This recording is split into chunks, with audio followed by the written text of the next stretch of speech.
Olá pessoal, bem-vindos a mais uma aula, né? Hoje vamos falar sobre selo, lógica de selo e também sobre intertravamento no programa, certo? Então vamos iniciar aqui pegando uma entrada, nossa entrada 1, uma entrada 2, só que contato fechado e o Q1. Tranquilo?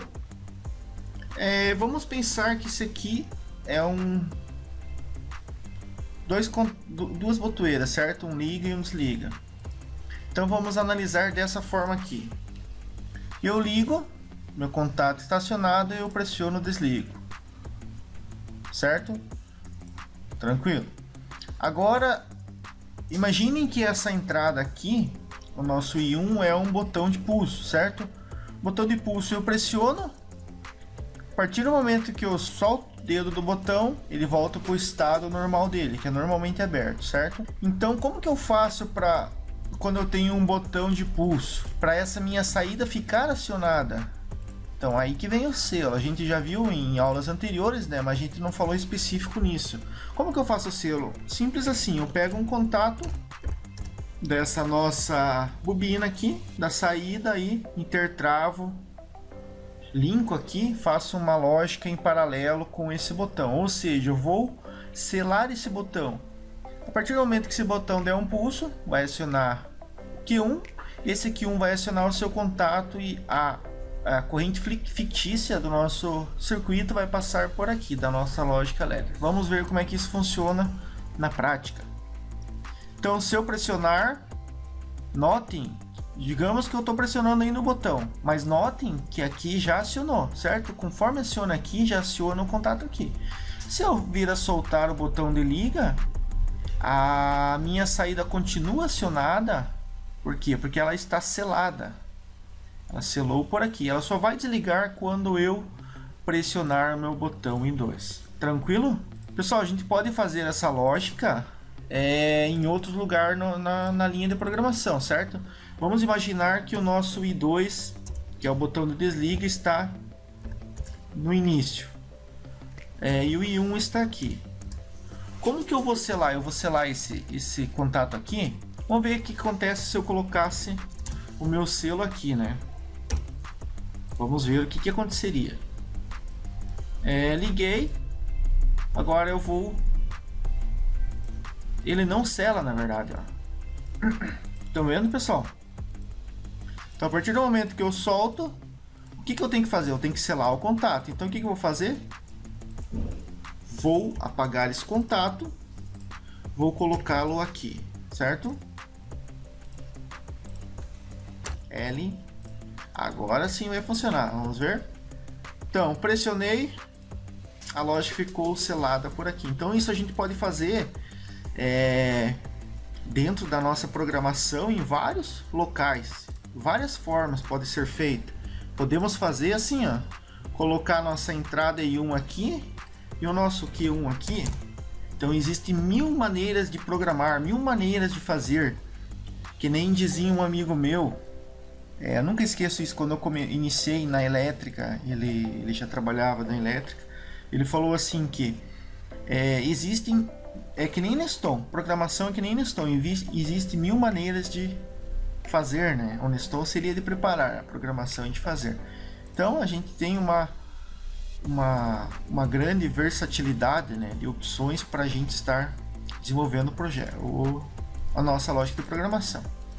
Entenderam, pessoal? Então a base eu ligo, solto a botoeira, ela fica acionada, pressiono em desliga, ela desliga tudo, certo? Então esse seria o nosso selo. É bem simples, pessoal. A gente vai ver bastante, vocês vão ver que todos os exercícios que a gente vai fazer, a maioria existe um selo. A gente, na programação em ladder, a gente tem uma opção que a gente vai ver para frente, que não precisa do selo. É uma função específica que você liga e desliga ela sem precisar de ter selo. Você liga, ela fica acionada para poder ser desligada por uma outra entrada, certo? Mas isso a gente vai ver para frente. Vamos falar um pouquinho sobre intertravamento. O que seria intertravamento? Vamos dar o exemplo do intertravamento. Eu tenho duas entradas, a I1 e a I2. e duas saídas, certo? Q1 e Q2. Q1. O intertravamento ele surge da necessidade do teu processo. Então, digamos que eu tenho um processo onde o I1 e o I2 não podem ligar juntos, certo? Então, o que eu vou fazer? Nessa linha, então, se o I1 não pode ligar junto com o I2, então nessa linha eu tenho que ter um contato fechado do I2, certo? E nessa linha, eu tenho que ter um contato fechado do I1. Opa, aqui foi o contato aberto. É fácil de modificar. Vamos ver como é que isso funciona. Então, a partir do momento que eu clico no I1, o meu I1 ele não permite eu ligar desse lado aqui, certo? E mesmo assim, quando os dois estão acionados, os dois estão desligados, certo? Então eu estou intertravando um com o outro. Isso nas entradas, certo? Agora vamos dizer que eu quero intertravar essa saída com essa aqui. Então aqui eu tenho que ter o Q2 negativo. Por quê? Porque quando essa estiver acionada, vai abrir esse contato, não permite ligar o Q1. E aqui eu tenho que ter um Q1 negado. Vamos ver como é que funciona isso.